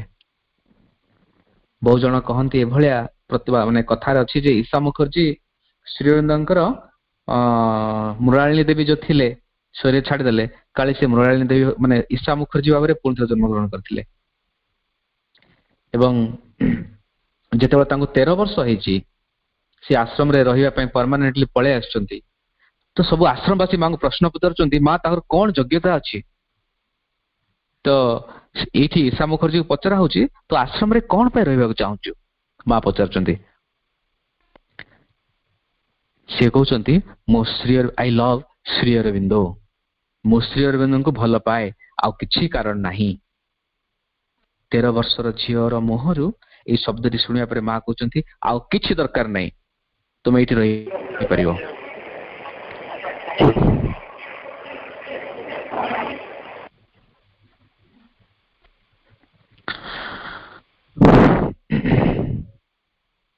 ତ ଏଇଠି ଶ୍ରୀଅରବିନ୍ଦଙ୍କୁ ଭଲ ପାଇବା କଥା କୁହାହଉଛି, ମାଙ୍କୁ ଭଲ ପାଇବା କଥା କୁହାହଉଛି ଏବଂ ମା ଏବଂ ଶ୍ରୀଅରବିନ୍ଦଙ୍କୁ ଭଲ ପାଇବାର ଏକ ବଳିଷ୍ଠ ମାର୍ଗ ହଉଛି ଶ୍ରୀମା ଶ୍ରୀଅରବିନ୍ଦଙ୍କ ପାଠଚକ୍ର ଏବଂ ତାଙ୍କ ଲିଖିତ ପୁସ୍ତକ। ଶ୍ରୀଅରବିନ୍ଦଙ୍କର ଚେତନା ଯେମିତି ଜୀବନ୍ତ, ତାଙ୍କ ପୁସ୍ତକ ହଉଛନ୍ତି ଏକ ଜୀବନ୍ତ ସତ୍ତା। ଶ୍ରୀଅରବିନ୍ଦଙ୍କ ପ୍ରତ୍ୟେକ ପୁସ୍ତକ, ଆପଣ ଆଇଡିଆଲ ଅଫ ହ୍ୟୁମାନ ୟୁନିଟି କୁହନ୍ତୁ, ଦିବ୍ୟ ଜୀବନ କୁହନ୍ତୁ, ଗୀତା ନିବନ୍ଧମାଳା କୁହନ୍ତୁ, ଶ୍ରୀଅରବିନ୍ଦଙ୍କ ଯେତେଟି ପୁସ୍ତକ ସେ ଲେଖିଛନ୍ତି ସେ ହଉଛନ୍ତି ଗୋଟେ ଗୋଟେ ଜୀବନ୍ତ ସତ୍ତା। ଏବଂ ବିଶେଷ କରି ସାବିତ୍ରୀ ସମ୍ବନ୍ଧରେ ମା କହୁଛନ୍ତି ଯେ ସାବିତ୍ରୀ ହଉଛି ଏକ ବିଶେଷ ପୁସ୍ତକ ଏବଂ ତାହା ହଉଛି ଶ୍ରୀଅରବିନ୍ଦଙ୍କର ମାନବ ଜାତି ପ୍ରତି ଏକ ଗିଫ୍ଟ। ତ ଆମେ ଯେତେ ଯେତେ ଶ୍ରୀଅରବିନ୍ଦଙ୍କର ବହି ପଢୁଥିବା, ଆମ ଶ୍ରୀଅରବିନ୍ଦ ଆମ ଭିତରେ ସେତିକି ହିଁ ନିଜ ଭିତରେ ସେତିକି ଆବିଷ୍କାର କରୁଥିବା। ଏବଂ ଯୋଉମାନଙ୍କର ଏକ ସୂକ୍ଷ୍ମ ଦୃଷ୍ଟି ରହିଛି ସେମାନେ ଶ୍ରୀଅରବିନ୍ଦଙ୍କୁ ଦେଖି ମଧ୍ୟ ପାରିବେ। ମା ଲେଖିଛନ୍ତି ଗୋଟେ ଜାଗାରେ, ମନେ ପଡେ ପୁରାଣର ଏକ କାହାଣୀ, ଆପଣ ମାନେ ମାନେ ପରିଚିତ ଥିବେ ସେ କାହାଣୀ ସହିତ। ମା ସତୀ ଶିବଙ୍କର ଯୋଉ ପତ୍ନୀ ପାର୍ବତୀ, ତାଙ୍କର ବିଭିନ୍ନ ରୂପ ଦେଇକି ସେ ପାର୍ବତୀ ହେଇଛନ୍ତି। ଗୋଟିଏ ଜନ୍ମରେ ସେ ସତୀ ଭାବରେ ପୃଥିବୀରେ ପଦାର୍ପଣ କରିଛନ୍ତି। ସତୀ ମା ପୃଥିବୀରେ ବିଦ୍ୟମାନ, ଶିବ କୈଳାସରେ ସ୍ଥିତପ୍ରଜ୍ଞ ଏକ ସାଧନାରେ ସ୍ଥିର ଅବସ୍ଥାରେ ଅଛନ୍ତି। ମା ସତୀ ଦକ୍ଷ ପିତାଙ୍କ ଘରେ ଜନ୍ମ ହଉଛନ୍ତି। ଦକ୍ଷ ତାଙ୍କ ପିତାଙ୍କ ନାଁ। ଦକ୍ଷ ପ୍ରଜାପତି ଏକ ଭବ୍ୟ ମନ୍ଦିର ତିଆରି କରିବା ପାଇଁ ପ୍ରସ୍ତୁତି ଚଲେଇଛନ୍ତି। ମନ୍ଦିରଟି ବିଷ୍ଣୁଙ୍କର ଅନନ୍ତ ଶୟନ, ଏକ ବିଶେଷ ରୀତିରେ କାରିଗରଟି ତିଆରି କରିଛି। ବହୁ ସୁନ୍ଦର ଏକ ମୂର୍ତ୍ତି, ତାର ପ୍ରତିଷ୍ଠା ହବାକୁ ବାକି ଅଛି। ସେ ମୂର୍ତ୍ତିରେ ବ୍ରହ୍ମାଙ୍କୁ ଗୋଟେ ସାଇଡରେ ରଖାହେଇଛି, ବିଷ୍ଣୁ ତ ସ୍ୱୟଂ ସେଠି ଶୋଇଛନ୍ତି, ହାତରେ ପଦ୍ମ ଧରିଛନ୍ତି। ଅନନ୍ତ ଶୟନ ବାସୁକୀ ନାଗ ଉପରେ ଅଛି। ବାସୁକୀ ନାଗ ନା ଆଉ କଣ, କିନ୍ତୁ ସେଇଠି ଶିବଙ୍କର ସ୍ଥାନ ନାହିଁ। ତେଣୁ ମୂର୍ତ୍ତିଟି ଟଣା ହେଇକି ଯାଇପାରୁନି ମନ୍ଦିର ଭିତରକୁ। ସ୍ଥପତିଙ୍କୁ ପଚାରୁଛନ୍ତି ମା ସତୀ, ମୂର୍ତ୍ତିଟି କୋଉ ଭାବରେ ଭିତରକୁ ଯିବ? ସ୍ଥପତି କହୁଛନ୍ତି ଶିବଙ୍କର ଯଦି ଶିବଲିଙ୍ଗ ଆପଣ ଆଣି ସ୍ଥାପନ କରିବେ ତାହେଲେ ଯାଇକି ଯିବ। ସେୟା ହେଲା। କିନ୍ତୁ ଯେତେବେଳେ ଶିବଲିଙ୍ଗକୁ ଦେଖୁଛନ୍ତି ପ୍ରଜାପତି, ସେ ଶିବଙ୍କର ଘୋର ବିରୋଧୀ ଥିଲେ। ସେ ସେଠି ପ୍ରଳୟ ସୃଷ୍ଟି କରୁଛନ୍ତି। କହୁଛନ୍ତି ଏଇ ଆକୁ ଆଣିକି ଏଠି କିଏ ରଖିଛି? ଏଇ ଶ୍ମଶାନରେ ବୁଲୁଥିବା ଭିକାରୀକୁ ଆଣିକି କିଏ ରଖିଛି ଏଠି? ମା କହୁଛନ୍ତି, ସତୀ କହୁଛନ୍ତି ମୁଁ ରଖିଛି। ସେ କହୁଛନ୍ତି ଏବେ ନାରାୟଣ ଯଜ୍ଞ କର, ଏ ଶିବଙ୍କର ଶିବଲିଙ୍ଗ ଠୁ କାଢିକି ଫିଙ୍ଗ, ନିଶ୍ଚୟ ମୂର୍ତ୍ତି ଭିତରେ ପ୍ରବେଶ କରିବ। ସେଇ ସମୟରେ ଦଧିଚି ଋଷି ସେଠି ଅବତରଣ କରୁଛନ୍ତି। ଦଧି ଋଷି କହୁଛନ୍ତି ଶିବ ଏକ ତତ୍ଵ, ଯୋଉ ମୁହୂର୍ତ୍ତରେ ତୁମେ ଡାକିବ ସେ ସେଇ ମୁହୂର୍ତ୍ତରେ ଏଠାରେ ଉପସ୍ଥିତ ହେବେ। ଏବଂ ସିଏ ମା ସତୀଙ୍କୁ ବେଲପତ୍ର ଦେଇ କହୁଛନ୍ତି ଏଇ 3ଟି ବେଲପତ୍ର ରଖି କିନ୍ତୁ ଶିବଙ୍କୁ ସଚ୍ଚା ମନରେ ଡାକ, ଭୋଳାନାଥ ସିଓର ଆସିବେ। ଏବଂ ସେଇଠି ମା ସତୀ ଶିବଙ୍କୁ ଭିତରେ ଭିତରେ ଡାକୁଛନ୍ତି, ସମସ୍ତେ ଡାକୁଛନ୍ତି। ଶିବଙ୍କର ଡମ୍ବୁରୁ ବାଜିବା ଆରମ୍ଭ ହେଲା। ଏକ ଗଧୂଳି ଭିତରୁ ଯେମିତି ସୂର୍ଯ୍ୟ ଅସ୍ତ ହଉଛନ୍ତି ଏବଂ ଚନ୍ଦ୍ର ଉପରକୁ ଉଠୁଛି, ଚନ୍ଦ୍ରଶେଖର ସେମିତି ଆସ୍ତେ ଆସ୍ତେ ପାଖକୁ ପାଖକୁ ଆସୁଛନ୍ତି। ଉଜ୍ଜଳ ହୋଇ ଉଠୁଛି ସେ ସ୍ଥାନ ଶିବଙ୍କ ମୁଖମଣ୍ଡଳରେ। କିଭଳିଆ ଏକ ଭକ୍ତିପୂର୍ଣ୍ଣ, କିଭଳିଆ ଏକ ପରିସ୍ଥିତି, କିଭଳିଆ ଏକ ପରିବେଶ ସୃଷ୍ଟି ତ ଆପଣ ଅନୁଭବ କରନ୍ତୁ। ମୁଁ ଆଶ୍ରମ କଥା କହୁଛି 1960 ମସିହାର ଏକ ଘଟଣା, ଯାହାକି ଏଇ ଯୋଉ ଘଟଣାଟା ମୁଁ ବର୍ଣ୍ଣନା କଲି ତାହା ସହିତ ପାଖାପାଖି ସେମ୍। 1960ରେ ଆମେ ଜାଣିଛୁ ଶ୍ରୀ ଅରବିନ୍ଦ ସ୍ୱ ଶରୀରରେ ଆଉ ନଥିଲେ, ନାହାନ୍ତି। ଆଶ୍ରମର ବାର୍ଷିକ ଉତ୍ସବ ପାଳନ କରାହଉଛି ଡିସେମ୍ବର, ପ୍ରତ୍ୟେକ ମାସ ଡିସେମ୍ବର 1 ତାଙ୍କର ପାଳନ କରାହୁଏ, ଏବେ ପର୍ଯ୍ୟନ୍ତ ଚାଲିଛି। ସଭା ଦିଦିଙ୍କ ବହିରେ ଏହି ଘଟଣାଟେ ବର୍ଣ୍ଣନା କରାଯାଇଛି, ଲିଭିଂ ଇନ୍ ଦ ପ୍ରେଜେନ୍ସ, ସେ ବହିରେ। ଏବଂ ସେ ବହିରେ ସେ ଲେଖୁଛନ୍ତି ଯେ ଡିସେମ୍ବର 1 ତାରିଖରେ ତାଙ୍କର ଗୋଟେ ଗ୍ରୁପ କରାଯାଇଛି, ସେମାନେ ସାବିତ୍ରୀ ପଢିବେ। ସାବିତ୍ରୀରେ ଏକ ବିଶେଷ ପୃଷ୍ଠାକୁ ମାନେ ମନୋନୀତ କରାଯାଇଛି ଏବଂ ସେ ପୃଷ୍ଠାଟାକୁ ସେମାନେ ପଢିବେ। ଏବଂ ଯେତେବେଳେ ମାନେ ସେ ଯୋଉ 1 ତାରିଖ ପୂର୍ବରୁ ସେମାନେ ବହୁତ ପ୍ରାକ୍ଟିସ କରିଛନ୍ତି, କେମିତି ପ୍ରନାଉନ୍ସ କରିବାକୁ ହୁଏ, କେମିତି ଆବୃତ୍ତି କରିବାକୁ ହୁଏ, କିଭଳିଆ ପୋଜ କରିବାକୁ ହୁଏ, ଚେତନାଟା କିଭଳିଆ ଧାରଣ କରିବାକୁ ହୁଏ, କେମିତି ସ୍ଥିର ରହି ପଢିବାକୁ ହୁଏ, ପ୍ରତ୍ୟେକ ଶବ୍ଦକୁ ସେମାନେ ଜୀବନ୍ତ ଭାବରେ ଉପସ୍ଥାପନ କରିବା ପାଇଁ ପ୍ରାକ୍ଟିସ କରୁଛନ୍ତି। ଏବଂ ସେ ପ୍ରାକ୍ଟିସ କିଏ କରୁଥିଲେ? ମା ସ୍ୱୟଂ ଉପସ୍ଥିତ ରହିକି ପ୍ରାକ୍ଟିସ କରୁଛନ୍ତି। ଏବଂ ଯେତେବେଳେ ସେଇ ମୁହୂର୍ତ୍ତଟି ଆସିଲା, ସଭାଦି ମାଙ୍କୁ ପଚାରିଲେ ମୁଁ ଯଦି ଶ୍ରୀ ଅରବିନ୍ଦଙ୍କୁ ଆହ୍ୱାନ କରିବି ସେ କଣ ଆସିବେ? ମା କହୁଛନ୍ତି ନିଶ୍ଚୟ ଆସିବେ। ଡିସେମ୍ବର 1ର ପ୍ରାତଃରୁ ସାନ୍ଧ୍ୟ ପର୍ଯ୍ୟନ୍ତ ଗୋଟିଏ ମୁହୂର୍ତ୍ତ ଏଭଳି ନଥିଲା ସଭାଦି ଶ୍ରୀଅରବିନ୍ଦଙ୍କୁ ଡାକି ନାହାନ୍ତି। ଯେମିତି ତାଙ୍କର ସମଗ୍ର ନିଶ୍ୱାସ ଶ୍ରୀଅରବିନ୍ଦଙ୍କ ପାଖରେ ଅର୍ପିତ ହେଇକି ଅଛି, ସେଭଳିଆ ସେ ଜୀବନ ବଞ୍ଚୁଛନ୍ତି। ଡିସେମ୍ବର 1 ତାରିଖ ସାନ୍ଧ୍ୟ ମୁହୂର୍ତ୍ତର ସେଇ ମୁହୂର୍ତ୍ତ ଆସିଲା ଯେବେ ତାଙ୍କୁ ସାବିତ୍ରୀ ପଢିବାକୁ ହବ। ସିଏ ଏବଂ ତାଙ୍କର ଗ୍ରୁପ ମାଇକ ସାମ୍ନାରେ ଠିଆ ହେଇଛନ୍ତି, ସାମ୍ନାରେ ଶ୍ରୋତା ଅଛନ୍ତି, ଦର୍ଶକ ଅଛନ୍ତି, ମା ବି ବସିଛନ୍ତି ଏବଂ ତାଙ୍କର ଆନୁଆଲ ଫଙ୍କସନ ଚାଲିଛି। ସେଇଠି ସାବିତ୍ରୀ ଉଦ୍ଧୃତ କରିବା ପାଇଁ ଡକା ହଉଛି। ସାବିତ୍ରୀର ପୃଷ୍ଠା ପଢୁଛନ୍ତି, ବହୁ ଦିନ ଧରି ପ୍ରାକ୍ଟିସ କରିଛନ୍ତି। ସାବିତ୍ରୀର ପୃଷ୍ଠା ପଢିବା ଭିତରେ ପଢୁ ପଢୁ ମଧ୍ୟବର୍ତ୍ତୀ ଇଲାକାରେ ଯେତେବେଳେ ପହଞ୍ଚିଛନ୍ତି, ଇଏ ଆଉ ସାବିତ୍ରୀ ଉଦ୍ଧୃତ କରିପାରୁନାହାନ୍ତି। କିଏ? ସଭାମିତ୍ରା। ସିଏ ଦେଖୁଛନ୍ତି ଆଶ୍ରମର ଦର୍ଶକ ମାନଙ୍କୁ ଅତିକ୍ରମ କରି ଯୋଉ ପ୍ରାଚୀରଟି ଅଛି, ଏକ ଧୂମ୍ରାଳୁ ଏକ ପରିବେଶ, ଧୋତି ପିନ୍ଧିଥିବା ଜୀର୍ଣ୍ଣ ଶୀର୍ଣ୍ଣ ଏକ ଋଷି ଆଙ୍କ ଆଡକୁ ଚାହିଁଛନ୍ତି। ଇଏ ଦେଖୁଛନ୍ତି, ଭାବୁଛନ୍ତି ମୋ ଭିଜନ, ମୋ ସ୍ୱପ୍ନ ଦେଖୁଛି ନା ଏଇଟା ଗୋଟେ ଦର୍ଶନ ଥିଲା ନା ଆଉ କଣ ଥିଲା। ଇତିମଧ୍ୟରେ ତାଙ୍କ ସାବିତ୍ରୀ ପଢା ସରିଯାଇଛି। ସଭାମିତ୍ରା ମାଙ୍କ ପାଖକୁ ଯାଇକି ଭ ହେଇ କାନ୍ଦୁଛନ୍ତି, କହୁଛନ୍ତି ମା ମୁଁ ସାବିତ୍ରୀ ଠିକରେ ପଢି ପାରିଲି ନାହିଁ। ଆପଣ ମତେ ଏତେ ଶିଖେଇଥିଲେ, ମତେ ମୋ ପାଇଁ ଏତେ ପ୍ରୟାସ କରିଥିଲେ, କିନ୍ତୁ ମୁଁ ସାବିତ୍ରୀ ଠିକରେ ପଢି ପାରିଲି ନାହିଁ। ମୁଁ କାହିଁକି ପଢି ପାରିଲିନି, ମାନେ ସେଇ ସମୟରେ ନୁହେଁ, ପରବର୍ତ୍ତୀ ସମୟରେ ମା କହୁଛନ୍ତି ମୁଁ କାହିଁକି ପଢି ପାରିଲିନି ଆପଣ ଜାଣିଛନ୍ତି? ସେ କହୁଛନ୍ତି ନା ମତେ ଶ୍ରୀ ଅରବିନ୍ଦ ଦର୍ଶନ ଦଉଥିଲେ, ମୁଁ ସେଠାରେ ଭୁଲି ଯାଇଛି ସାବିତ୍ରୀ ପଢିବା କଥା। ମା କହୁଛନ୍ତି ମୁଁ ଜାଣିଛି ଶ୍ରୀ ଅରବିନ୍ଦ ତତେ ଦର୍ଶନ ଦଉଥିଲେ, ଆଉ ତୁ ଜାଣିନୁ ଯେ ସାବିତ୍ରୀର ଗୋଟିଏ ଶବ୍ଦ ବି ତୁ ଭୁଲ ପଢିଛୁ ବୋଲିକି। ଗୋଟିଏ ଶବ୍ଦ ବି ତୁ ଭୁଲ ପଢିନୁ, କୋଉଠି ବି ଅଟିକିନୁ। ତୋର ବାହ୍ୟ ସତ୍ତା ସାବିତ୍ରୀ ପଢୁଥିଲା, ତ ଅନ୍ତଃସତ୍ତା ସୂକ୍ଷ୍ମରେ ଶ୍ରୀଅରବିନ୍ଦଙ୍କୁ ଦର୍ଶନ କରୁଥିଲା।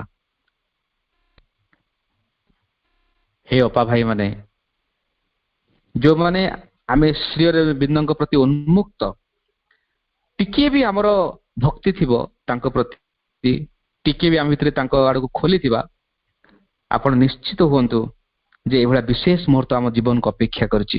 କିନ୍ତୁ ଏଇ ସବୁ ବିଶେଷ ମୁହୂର୍ତ୍ତ ପାଇଁ ଯେ ଆମେ ପାଠଚକ୍ର କରିବା ତାହା ନୁହେଁ, ଏହା ଆମ ସାଧନା ଅନ୍ତର୍ଗତ ଏକ ଅନୁଭବ ଏବଂ ତାହା ନିଶ୍ଚୟ ଆସିବ ହିଁ ଆସିବ।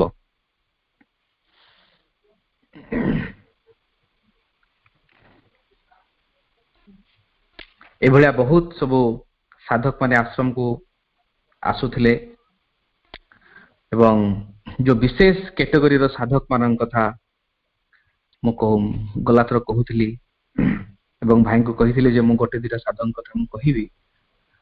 ଏବଂ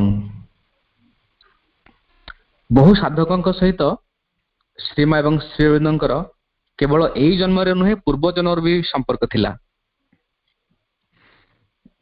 ଜଣେ ପିଲାଟିଏ ଥିଲା,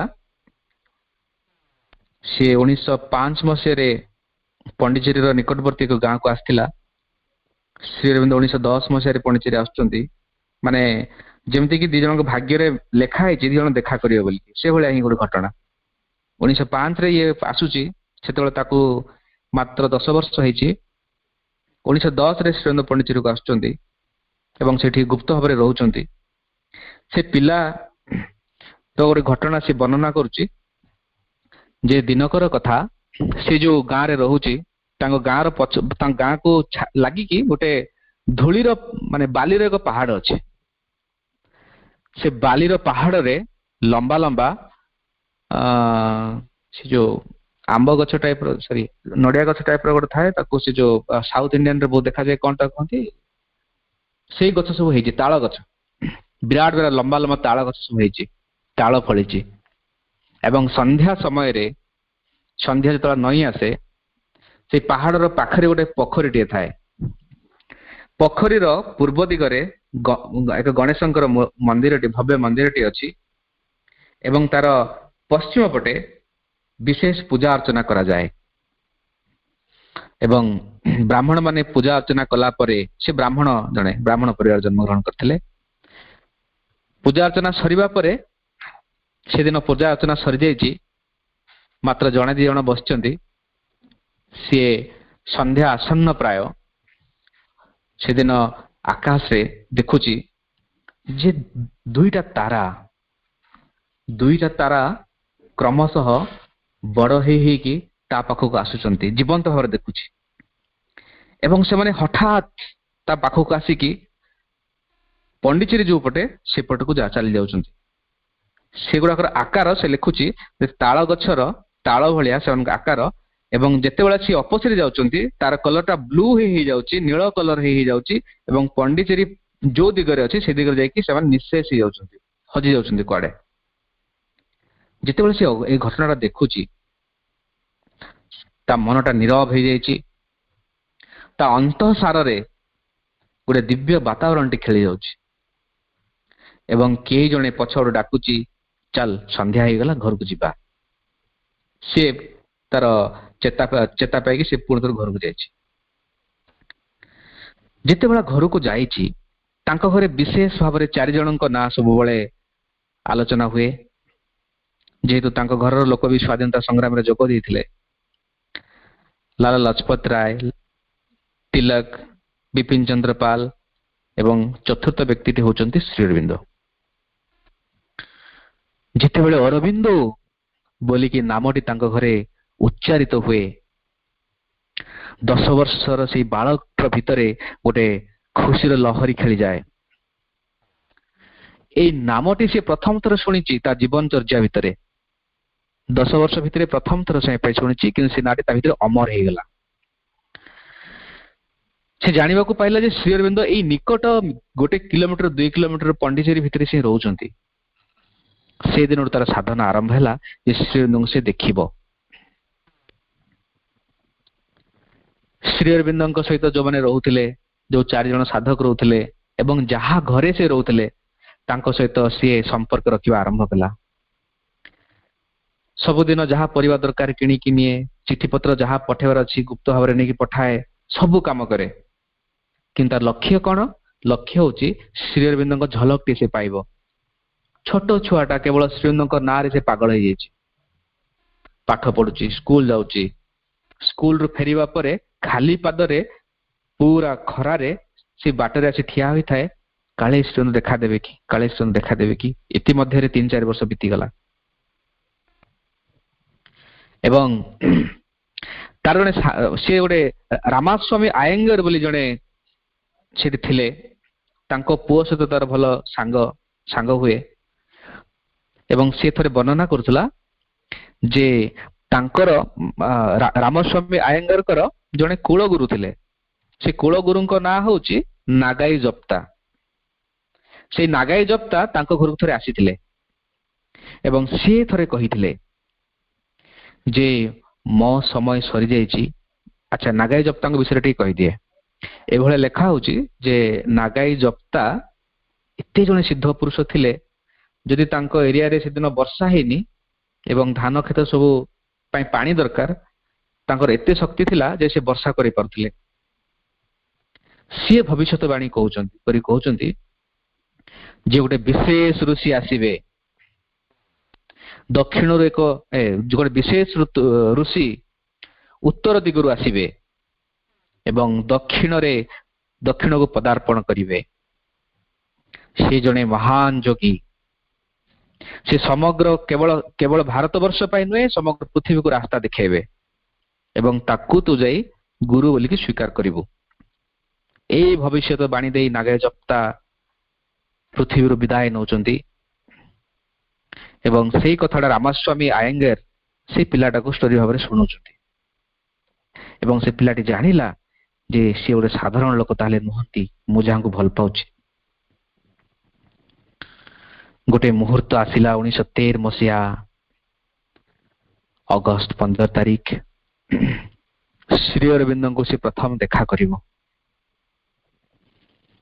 ସେ କବାଟ ଠକ୍ ଠକ୍ କରୁଛି ତାର କିଛି ଦିନ ପୂର୍ବରୁ, 15 ତାରିଖ କିଛି ଦିନ ପୂର୍ବରୁ, ଏବଂ ଶ୍ରୀ ଅରବିନ୍ଦ କବାଟ ଖୋଲିକି ଇଗ୍ନୋର କରିକି ଚାଲି ଯାଉଛନ୍ତି ଏବଂ ସେ କବାଟର ଆଢୁଆଳରେ ଯେତିକି କବାଟ ଫିଟିଛି ସେତିକି ବାଟରେ ଦେଖୁଛି ଯେ ଏକ ମହାନ ଦିବ୍ୟ ପୁରୁଷ।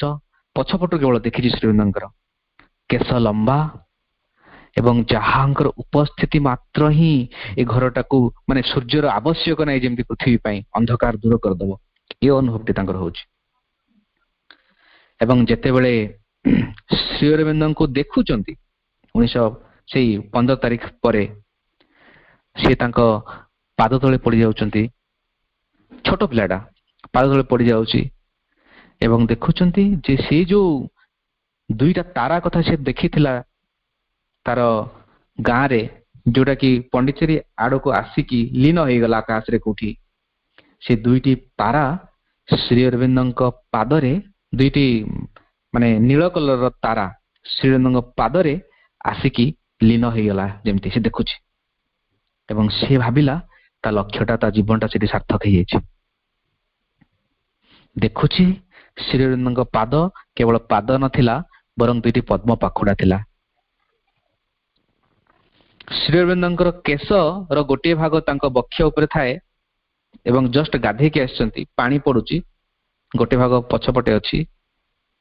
ମାନେ କି ଅଦ୍ଭୁତ ବର୍ଣ୍ଣନା ସେ ପିଲା କରୁଛି ଯେ ଯେମିତି ମୋର ଜୀବନଟା ଏଠି ସାର୍ଥକ ହେଇଯାଇଛି। ସେଇ ପିଲା ସମ୍ବନ୍ଧରେ, ସେ ପିଲାଙ୍କ ନାଁ ପରବର୍ତ୍ତୀ ସମୟରେ ଶ୍ରୀ ଅରବିନ୍ଦ ଅମୃତ ବୋଲି କହିଲେ। ତାଙ୍କୁ ଆମେ ଅମୃତ ଦା ବୋଲି ଜାଣୁ ଆଶ୍ରମରେ। ସେ ପିଲା ସମ୍ବନ୍ଧରେ ମାହା କହୁଛନ୍ତି ଏ ଗୋଟେ ବିଶେଷ ପିଲା ଏବଂ ଏହା ସହିତ ମୋର ତ ଆଶ୍ରମରେ ତାକୁ ସମସ୍ତେ ଅମୃତ ଦା ବୋଲି ଜାଣନ୍ତି। ବହୁତ ଏକ ଚପଳାମି ତାଙ୍କର ଅଭ୍ୟାସ। ଯେତେବେଳେ ଆଶ୍ରମରେ ଖେଳ ହୁଏ, ବଲ୍ ଖେଳ ହୁଏ, ମା ତାଙ୍କ ଆଡକୁ ବଲ୍ ସମସ୍ତଙ୍କୁ ଏମିତି ବଲ୍ ପକାନ୍ତି, ସମସ୍ତେ କ୍ୟାଚ୍ କରନ୍ତି। ଆଉ ସେ ଅମୃତ ଦା କଣ କରନ୍ତି ନା ସେ ବଲ୍ ଟାକୁ ଧରି ପାରିବେନି ବୋଲି, ମାନେ ଧରି ପାରିବେ କିନ୍ତୁ ଜାଣି ଜାଣି ତଳେ ପକେଇ ଦଉଥିବେ, କିନ୍ତୁ ଧରି ପାରୁନାହାନ୍ତି। ତ ମା ଥରେ ପଚାରିଲେ, ଅମୃତ ଛୋଟରୁ ଛୋଟ ଛୁଆ ପର୍ଯ୍ୟନ୍ତ ବଲ୍ ଟାକୁ ଧରି ପାରୁଛନ୍ତି, ତୁମେ ଧରି ପାରୁନ କେମିତି? ସେ କହୁଛନ୍ତି, ମା ଆପଣ ପକଉଛନ୍ତି ବଲ୍, ଏଇଟା ସାଧାରଣ ବଲ୍ ହେଇନଥିବ, ଏଇଟା ଗୋଟେ ଅସାଧାରଣ ଆଉ ସମଗ୍ର ବିଶ୍ୱ ବ୍ରହ୍ମାଣ୍ଡ ଠାରୁ ବି ଆଉ ଗୋଟେ ଇମ୍ପୋର୍ଟାଣ୍ଟ ଜିନିଷ ହେଇଥିବ, ତାକୁ ମତେ ସହଜରେ କଣ ଧରିପାରିବି କି? ବେଳେ ବେଳେ ଆଶ୍ରମରେ ଯେତେବେଳେ ପ୍ରଶ୍ନ ଉତ୍ତର ହୁଏ, ମା ପଚାରନ୍ତି, ଅମୃତ ତୁମେ ଭଗବାନଙ୍କ ଠାରୁ କେତେ ଦୂରରେ ଅଛ? ସିଏ ମାଙ୍କ ଠାରୁ ଯେତେ ଦୂରରେ ଅଛନ୍ତି ଚାଲି ଚାଲି ମାଙ୍କୁ ପଳେଇ ଆସନ୍ତି, ପାହୁଣ୍ଡ ଗଣି ଗଣିକି 1 2 3 4 5 6 6। ମା ମୁଁ ଭଗବାନ ଠାରୁ 11 ପାହୁଣ୍ଡ ଦୂରରେ ଅଛି। ସମସ୍ତେ ହସି ଉଠନ୍ତି। ଏଭଳିଆ ତାଙ୍କର ବ୍ୟକ୍ତିତ୍ୱ ଥିଲା। ମା କହୁଛନ୍ତି, ଅମୃତ ସହିତ ଗୋଟେ ବିଶେଷ ସମ୍ପର୍କ ମୋର ଅଛି। ମା କହୁଛନ୍ତି, 1600 ଖ୍ରୀଷ୍ଟାବ୍ଦରେ ଫ୍ରାନ୍ସରେ ଯେତେବେଳେ ୟୁରୋପ ମାନେ ବ୍ରିଟିଶ ସୈନ୍ୟମାନେ ଯେତେବେଳେ ଆକ୍ରମଣ କରିବାକୁ ବସିଛନ୍ତି ଏବଂ ସମଗ୍ର ଫ୍ରାନ୍ସ ଯେତେବେଳେ ଧ୍ୱଂସ ହବା ଅବସ୍ଥାକୁ ଚାଲି ଯାଇଛି, ସେତେବେଳେ ମୁଁ ସେଠି ଜନ୍ମଗ୍ରହଣ କରିଥିଲି। ମୋ ନାଁ ଥିଲା ଜୋନ୍ ଅଫ୍ ଆର୍କ। ଏକ 12 13 14 15 ବର୍ଷର ଝିଅ ହେଇଥିବେ ଏବଂ ତାଙ୍କ ଭିତରେ ଗୋଟେ ଅତ୍ୟନ୍ତ ଗରିବ ପରିବାରରେ ସେ ଜନ୍ମ ହୋଇଥାନ୍ତି, ଛୋଟ ଝିଅଟେ। ତାଙ୍କ ଭିତରେ ଦୈବୀ ବାଣୀ ହଉଛି ଯେ ଫ୍ରାନ୍ସକୁ ତୁମକୁ ରକ୍ଷା କରିବାକୁ ହେବ। ଏବଂ ସିଏ ଫ୍ରାନ୍ସର ଯୁବରାଜକୁ ଆସି ଦେଖା କରୁଛନ୍ତି ଯେ ମୋ ଭିତରେ ଏମିତି ଦୈବୀ ବାଣୀ ହେଇଛି, ମୁଁ ଫ୍ରାନ୍ସକୁ ରକ୍ଷା କରିବି। ଯୁବରାଜ କହୁଛନ୍ତି, ତାହେଲେ ଠିକ ଅଛି। ମାନେ ତାଙ୍କ ଭଏସରେ ଏତେ ଶକ୍ତିଶାଳୀ ଥିଲା, ଯେତେବେଳେ ସେ ଯୁବକଙ୍କୁ ଆସି କହୁଛନ୍ତି ଯୁବରାଜଙ୍କୁ, ସେ ରାଜି ହେଇଗଲେ ଏବଂ କୁହାଗଲା ଯେ ସେନାପତି ହେବି। 16 ବର୍ଷର ଏକ ଝିଅ ବୋଲି କେହି ଜାଣି ନାହାନ୍ତି, ପୁରୁଷ ବେଶରେ ଶିରର ସବୁ ଚୁଟି କାଟିକି ଆସିଛନ୍ତି, କେହି ଜାଣି ପାରୁନାହାନ୍ତି ଯେ ସେ ଝିଅ ବୋଲି। ବାସ୍ ସେତିକି ହିଁ ଥିଲା। ଘୋଡାରେ ଯେମିତି ଚଢିଲେ, ସ୍ୱୟଂ ମା ମହାକାଳୀ ଭଳି ଶତ୍ରୁକୁ ସଂହାର କରି, ଏଟା ଇତିହାସର ଲିପିବଦ୍ଧ, ଆପଣ ମାନେ ଚାହିଁଲେ ପଢିପାରିବେ। ଜୋନ୍ ଅଫ୍ ଆର୍କ ବୋଲିକି ଆପଣ ମାରନ୍ତୁ, ଏଟା ପଳେଇ ଆସିବ। ଏଇ କାହାଣୀଟି ଇତିହାସରେ ବିଦିତ। ଯେତେବେଳେ ସେ ସୈନ୍ୟ ମାନେ ଫ୍ରାନ୍ସକୁ ବ୍ରିଟିଶ ସୈନ୍ୟ କବଳରୁ ରକ୍ଷା କରିଛନ୍ତି, ତାଙ୍କୁ ବିଶେଷ ଉପାଧି ଦବା ବଦଳରେ ସେଠାର ପାଦ୍ରୀ ମାନେ କହୁଛନ୍ତି ଗୋଟେ ନାରୀ କିଭଳିଆ ଯୁଦ୍ଧ ଲଢିପାରିବ, ତେଣୁ ସେ ଘୋର ଅପମାନ କରିଛନ୍ତି। ତାଙ୍କୁ ନିଆଁରେ ସମସ୍ତଙ୍କ ସାମ୍ନାରେ ଜାଳି ଦିଆଯାଉ, ଯାହାଫଳରେ କି ଆଉ କେହି ବି ସାହସ କରିବେନି କୌଣସି ନାରୀ ଏଭଳିଆ ଦୁଃସାହସ କରିବା ପାଇଁ। ସମଗ୍ର ରାଜଦରବାରର ମଝିରେ ସବୁ ଲୋକ ସେଠି ଅଛନ୍ତି, ସେଠି ତାଙ୍କୁ ଜଳା ହଉଛି। କି ଗୋଟେ ମର୍ମନ୍ତୁଦ ଘଟଣା। ମା ସ୍ୱୟଂ ସେଇ ମାନେ ଯେମିତି ମା ରାଣୀ ଲକ୍ଷ୍ମୀବାଇ ଭାବରେ ଜନ୍ମଗ୍ରହଣ କରିଥିଲେ, ଏକକାଳୀନ ମା କହୁଛନ୍ତି ମୁଁ 4ଟା ଅବତାର ବିଭୂତିରେ ଜନ୍ମଗ୍ରହଣ କରିଥିଲି, ତା ଭିତରେ ଇଏ ହଉଛନ୍ତି ଜଣେ। Zone of arc. ତାଙ୍କୁ ବନ୍ଧା ହେଇଯାଇଛି, ପାଳ ସହିତ ବନ୍ଧା ହେଇଯାଇଛି, ତାଙ୍କ ଦେହ ସାରା ପାଳକୁ ସବୁଆଡେ କରାହେଇ ଜଳା ହବ। ସେତେବେଳେ କାହାର ବି ସାହସ ନଥିଲା ଯେ ସୈନ୍ୟ ବାହିନୀର ବିରୋଧରେ କିଛି ସ୍ୱର ଉତ୍ତୋଳନ କରିବେ। ସେଠି ତାଙ୍କ ଅତ୍ୟନ୍ତ ଦର୍ଦ ଭରା କଣ୍ଠରେ କହୁଛନ୍ତି, ମତେ ଗୋଟେ କ୍ରସ୍ ଟେ ଦିଅ, ଆଇ ନିଡ୍ ଏ କ୍ରସ୍। ସାହସ କରିକି ଗୋଟେ ଛୋଟ ପିଲା ଗୋଟେ ପାଳ କୁଟାରେ ଗୋଟେ କ୍ରସ୍ ଟେ କରିକି ଜୋନ୍ ଅଫ୍ ଆର୍କ ଆଡକୁ ଫିଙ୍ଗିଥିଲା। ଏବଂ ଏହି ଘଟଣାଟି ଭଗବାନଙ୍କ ହୃଦୟରେ ଚିରକାଳ ପାଇଁ ଲିପିବଦ୍ଧ ହେଇଗଲା। ପିଲାର ଏହି କାମଟି, ମାନେ ସେଠି କେହି ବି ସାହସ କରୁନାହାନ୍ତି, ସେ ପିଲାଟି ସାହସଟା କଲା। ଅବଶ୍ୟ ପରବର୍ତ୍ତୀ ମୁହୂର୍ତ୍ତରେ ସେ ପିଲାକୁ ବି ମାରି ଦିଆହେଇଛି। ଏବଂ ସେ ପିଲାଙ୍କ ସହିତ ମାଙ୍କର ସମ୍ପର୍କ ଅମୃତଦା ଭାବରେ ପୁଣି ଥରେ ମା ଯେତେବେଳେ ମାନେ ପୃଥିବୀକୁ ଆସିଲେ, ଅମୃତଦା ବି ସେଇ ଛୋଟ ଛୁଆ ଯିଏ, ସେ ବି ମାଙ୍କ ସହ ଜନ୍ମଗ୍ରହଣ କରିଛନ୍ତି। ଏବଂ ସେଇ ଯୋଉ ଅମୃତଦାଙ୍କ କଥା ଆମେ କହୁଛେ, ଶ୍ରୀ ଅରବିନ୍ଦଙ୍କ କଥା ଶୁଣି ଯିଏ ପାଗଳ ହେଇଯାଇଥିଲେ, ମାଙ୍କ କଥା ଶୁଣି ଯିଏ ପାଗଳ ହେଇଯାଇଥିଲେ, ପାଗଳ ଇନ୍ ଦ ସେନ୍ସ ଅଭିଭୂତ ସେ ହେଉଛନ୍ତି ସେହି ଅମୃତା। ତେଣୁ ଏଭଳି ବହୁ ସାଧକ ଅଛନ୍ତି ଯୋଉମାନଙ୍କର ମାଙ୍କ ସହିତ ଶ୍ରୀ ଅରବିନ୍ଦଙ୍କ ସହିତ ପୂର୍ବ ଜନ୍ମର ସମ୍ପର୍କ ଥିଲା। ତ ଆଜିର ପାଠଚକ୍ରକୁ ଆମେ ଏଠି ସାରିବା। ଯଦି କିଏ କିଛି ପ୍ରଶ୍ନ ପଚାରିବେ କିମ୍ବା ମୁଁ କିଛି କୁହନ୍ତୁ। ହ୍ୟାଲୋ ଆଜ୍ଞା ହ୍ୟାଲୋ ଆଜ୍ଞା ଭାଇ। କୁହନ୍ତୁ ବାବା। ହଁ କୁହନ୍ତୁ। ଆମର ଯୋଉ ଦୈନନ୍ଦିନ ଜୀବନରେ ଆମେ ଯୋଉ ଏଇଟା ଯୋଉ ଆଲୋଚନା ହେଇଥିଲା ମାଙ୍କୁ ନେଇକି, ଆମେ ଯୋଉ ଦୈନନ୍ଦିନ ଜୀବନରେ ଆରମ୍ଭ କରିଛେ ସେଠି ଆମେ ମାଙ୍କୁ ନେଇକି ଆମେ କିପରି ଆମେ ବଞ୍ଚିବା। ଆଜ୍ଞା ହଁ ସେଇଟା ପ୍ରଶ୍ନ ଆପଣଙ୍କର। ଆଜ୍ଞା ଆମେ ଦୈନନ୍ଦିନ ଜୀବନରେ ଆମେ ଯଦି ମାଙ୍କୁ ଗୁରୁତ୍ୱ ଦେଇକି ଆମେ ମାଙ୍କୁ ନେଇକି କିପରି ବଞ୍ଚିବା ଆମ ଦୈନନ୍ଦିନ ଜୀବନରେ। ଆଚ୍ଛା, କେତେଟା ପ୍ରାକ୍ଟିକାଲ କଥା ମୁଁ କହୁଛି ଆପଣଙ୍କୁ। ବାପାଙ୍କର ପ୍ରଶ୍ନ ଥିଲା ଯେ ଦୈନନ୍ଦିନ ଜୀବନରେ ଆମେ କେମିତି ବଞ୍ଚିପାରିବା ମା ଶ୍ରୀଙ୍କୁ ନେଇକି। ଜୀବନ କହିଲେ ଆମର ସକାଳୁ ଆରମ୍ଭ ହୁଏ। ତ ମା ସୁନ୍ଦର କଥା କହୁଛନ୍ତି ଯେ ସକାଳୁ ଯେତେବେଳେ ଉଠିବ ଏହି ଅଭିପ୍ସା ନେଇକି ଉଠିବ ଯେ ମା ଆଜିର ଯୋଉ ଦିନଟା ମୁଁ ଆରମ୍ଭ କରିବା ପାଇଁ ଯାଉଛି ଯେମିତି ତମ ସାନ୍ନିଧ୍ୟରେ ବଞ୍ଚିବି, ତମକୁ ନେଇକି ବଞ୍ଚିବି, ତୁମ ସହ ବଞ୍ଚିବି। ବାସ୍ ଆପଣ ଗୋଟେ ଆଜେଣ୍ଡା ପ୍ରସ୍ତୁତ କରିଦିଅନ୍ତୁ। ସକାଳୁ ଉଠିକି ବ୍ରସ୍ ନ କଲେ ବି ଚଳିବ, ମାଙ୍କ ନାମ ଜପ କରନ୍ତୁ 15 ମିନିଟ୍। ମାନେ ପ୍ରାକ୍ଟିକାଲ ୱେ ଆମେ ଏମିତି କରିପାରିବା, କିନ୍ତୁ ବିଶେଷ ଭାବରେ ଏଇଟା ଗୋଟେ ଟ୍ରାଡିସନ ଯେମିତି ନ ହଉ। ଆମେ ଏମିତି କରିପାରିବା, ମାଙ୍କୁ ସକାଳୁ ଡାକିବା, ଉଠିକି ଗୋଟେ ଆଶ୍ରୁଆ କରିବା ଯେ ଏଇ ଯୋଉ ଦିନଟା ମୁଁ ଆରମ୍ଭ କରିବା ପାଇଁ ଯାଉଛି ମା, ଏଇ ଦିନଟି ଯେପରି ମୁଁ ତୁମକୁ ସମର୍ପଣ କରିକି ବଞ୍ଚିବି। ବାସ୍ ଆପଣଙ୍କ ଡେଲି ଆକ୍ଟିଭିଟି ଯାହା ଅଛି କରିବେ, ସବୁ କରିବା ଭିତରେ ମାଙ୍କୁ ଡାକିବେ। କମଳ ଭାଇ ଆପଣ ଟିକେ ହଁ ହଁ ଠିକ। ସେଇ ଦିନଚର୍ଯ୍ୟା ଭିତରେ ଆପଣ ମାଙ୍କୁ ଅନୁଭବ କରିବାକୁ ଚେଷ୍ଟା କରିବେ। ତାଙ୍କର ବହି ଯଦି କିଛି ଅଛି ବହି ପଢିବେ, କାମ କଲା ବେଳକୁ ମାଙ୍କୁ ଡାକିବେ, ତାଙ୍କୁ ଭିତରେ ଅନୁଭବ କରିବାକୁ ଚେଷ୍ଟା କରିବେ, ପ୍ରତ୍ୟେକ ନିଶ୍ୱାସକୁ ତାଙ୍କୁ ଦବା ପାଇଁ ଚେଷ୍ଟା କରିବେ। ଆଶ୍ରମ ଜଣେ ଥିଲେ, ତାଙ୍କ ନାଁ ଯୁଗଲ କିଶୋର ମୁଖର୍ଜୀ। ମାନେ ଶ୍ରୀମା ଶ୍ରୀଅରବିନ୍ଦଙ୍କର ବହିକୁ ସିଏ କମ୍ପ୍ଲିଟ ଗୋଟେ 26-27 ଥର ପଢିଛନ୍ତି, କମ୍ପ୍ଲିଟ ୱାର୍କ। ଆମେ ଜୀବନରେ ଥରେ ଯଦି ଆମେ ପଢିବା ଆମେ ଭାଗ୍ୟବାନ। 26-27 ଥର ସେ ପଢିଛନ୍ତି। ତାଙ୍କର ଆଣ୍ଠୁ ବଥା ପ୍ରବଳ ଆରମ୍ଭ ହେଲା। ତାଙ୍କୁ ପଚରାଗଲା ଯେ ତାଙ୍କୁ କୁହାଗଲା ଯେ ଆପଣ ଅପରେସନ କରନ୍ତୁ, ଆଉ ନହେଲେ ଆଉ କିଛି ଉପାୟ ନାହିଁ, ତା ପାଇଁ ସର୍ଜରୀ କରନ୍ତୁ। ସିଏ କହିଲେ ଓ ମୁଁ ସର୍ଜରୀ କଣ ପାଇଁ କରିବି, ଯେତେବେଳେ ମୁଁ ଚାଲୁଛି ମତେ ପେନ୍ ହଉଛି, ମୁଁ ସେଠି ମାଙ୍କୁ ଡାକୁଛି। ଏବେ କିଛି ଦିନ ଆଶ୍ରୟ ଛାଡିଛନ୍ତି, ସେ ଅପରେସନ କରିନାହାନ୍ତି। କହୁଥିଲେ ଯେ ଓ ମାଇ ସ୍ୱିଟ୍ ମଦରକୁ ମୁଁ ଅନୁଭବ କରୁଛି, ଯେତେବେଳେ ମୋର ପେନ୍ ହଉଛି ମୁଁ କାହିଁକି ଇଏ କରିବି। ପ୍ରତ୍ୟେକ ମୁହୂର୍ତ୍ତରେ ଆମେ ଗୋଟେ ଅପରଚ୍ୟୁନିଟି ଭାବରେ ନେଇକି ସେଟା ଆମ ସାଧନାର ଏକ ମୁହୂର୍ତ୍ତ ଭାବରେ ବଞ୍ଚି ପାରିବା। ମା ସହିତ ଡାକିବା, ତାଙ୍କ ବହି ଯଦି ଅଛି ଆମ ପାଖରେ ଗୋଟେ ବିଶେଷ ସମୟ ବାହାର କରିକି ତାଙ୍କ ବହି ପଢିବା, କାରଣ ବହିରେ ଏକ ଅଦ୍ଭୁତ ଶକ୍ତି ସବୁ ରହିଛି, ସେଟା ଆମ ଭିତରେ କ୍ରିୟା କରିବ। ମାଙ୍କୁ ଭିତରେ ଭିତରେ ଅନୁଭବ କରିବାକୁ ଚେଷ୍ଟା କରିବା। ପ୍ରଥମେ ଗୋଟେ ବିଶେଷ ସମୟ ବାହାର କରିବା, ଯୋଉ ସମୟରେ କି ମାଙ୍କୁ ଭିତରେ ଅନୁଭବ କରିବା ପାଇଁ ଚେଷ୍ଟା କରିବା, ତାକୁ ଧ୍ୟାନ ବୋଲି କୁହାହଉଛି। ଏମିତି କରୁ କରୁ କରୁ କରୁ ଆମ ଭିତରେ ଗୋଟେ ମାଙ୍କୁ ନେଇକି ଗୋଟେ ବଞ୍ଚିବାର ଗୋଟେ ଚେତନା ଗୋଟେ କ୍ରିଏଟ ହବ। ଏତିକି ଯଦି ଆମେ କରୁଥିବା ନା, ଆମ ଭିତରେ ଇନ୍ସପିରେସନ, ପ୍ରେରଣା ନିଶ୍ଚୟ ଆସିବ। ମୁଁ ଆଗକୁ କଣ କରିବି, ପାଠ ଚକ୍ର କରିବା।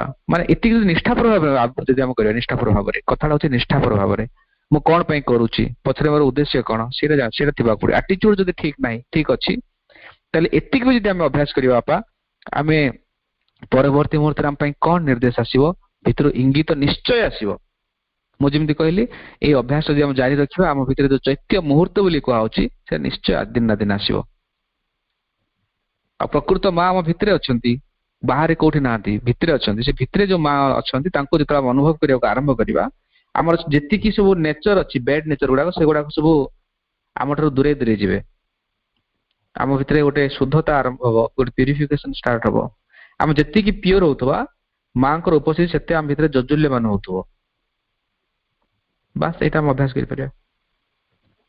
ବର୍ତ୍ତମାନ ସମସ୍ତେ 1 ମିନିଟ୍ माँ माँ नाम जप करवा तापर ओभर हबो ना रेडी माँ माँ माँ माँ माँ माँ माँ माँ माँ माँ माँ माँ माँ माँ माँ माँ माँ माँ माँ